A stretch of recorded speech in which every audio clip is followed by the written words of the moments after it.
le champ de l'habitat, on parlait de rupture sociale ou de crise sociale. Très clairement, durant le confinement, on a, je dirais, les bailleurs sociaux sont de très bons observateurs un petit peu du climat social. Enfin, je rappelle que dans certaines des filiales du groupe Action Logement, on compte entre 35 à 40% de nos locataires qui sont sous le seuil de pauvreté.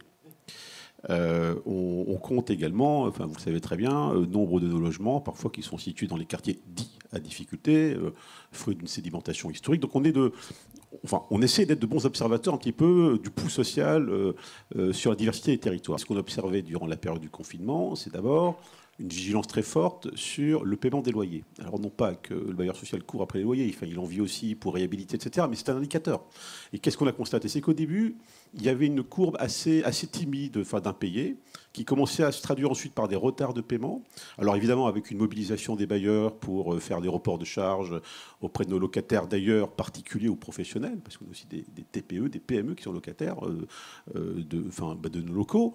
D'ailleurs, dans ce cadre-là, les partenaires sociaux ont mobilisé une aide aussi pour faciliter, aider les petites entreprises ou alors les particuliers à payer leur loyer. Mais ce sont des indicateurs assez palpables. Aujourd'hui, notre réelle inquiétude, alors, je ne suis pas un expert économique et social, mais c'est peut-être les crises sociales qui arrivent à la rentrée. Voilà, c'est la fin des PGE, c'est l'état des entreprises, c'est comment ça va se traduire sur l'emploi et donc comment ça va se traduire en termes de climat social.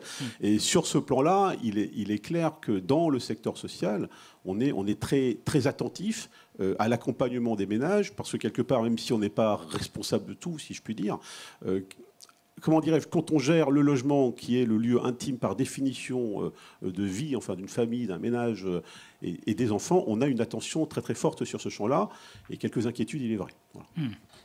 Nicolas ? Je pense qu'il faut vraiment aider les ménages les plus pauvres, mais pas parce qu'on craint une crise sociale, en fait.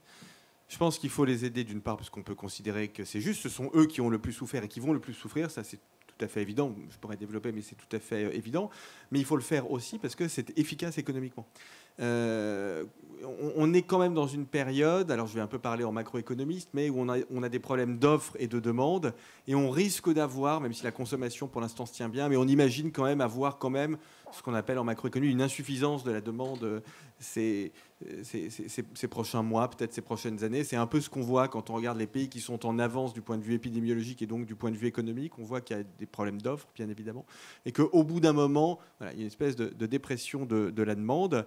C'est la raison pour laquelle une mesure, typiquement comme la revalorisation de la prime rentrée scolaire, c'est une mesure qui, semble-t-il, est tout à fait justifiée du point de vue social, mais qui en plus est bonne du point de vue économique, parce qu'il faut quand même qu'on fasse un peu une politique keynésienne.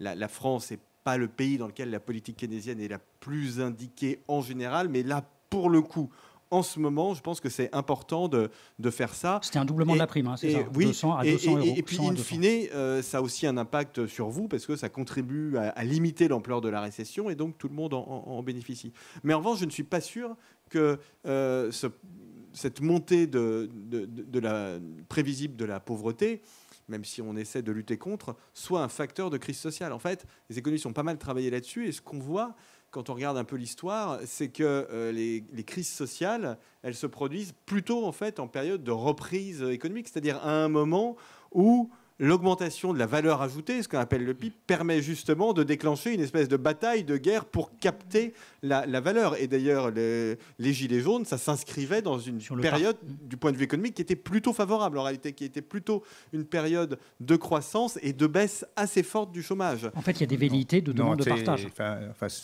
Oui, je ne suis pas entièrement d'accord avec cela. C'est même, il y a un très célèbre passage de Tocqueville dans l'Ancien Régime et la Révolution. Oui, mais il montre justement qu'il y a un très grand progrès pendant la seconde moitié du XVIIIe siècle qui s'arrête dans les années 1780.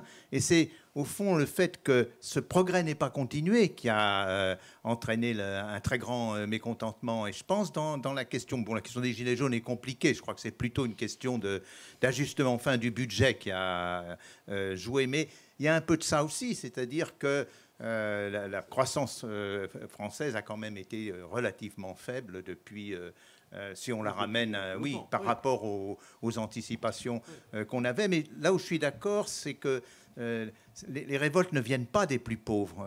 Elles viennent justement de ceux qui sont... C'est pour ça que j'ai employé le mot fragile et pas le mot impôt. Elles sont ceux qui sont en état de fragilité. Et ceux-là peuvent être relativement well-to-do, hein, ce n'est pas les plus pauvres. Donc c'est seulement de ce risque-là qui peut exister. C'est pour ça que c'est très dur à cibler, parce que ça paraîtra injuste d'aider des moins pauvres par rapport à des plus pauvres. Mais si on est dans un problème au fond d'anticipation politique, ça sera, je crois, nécessaire.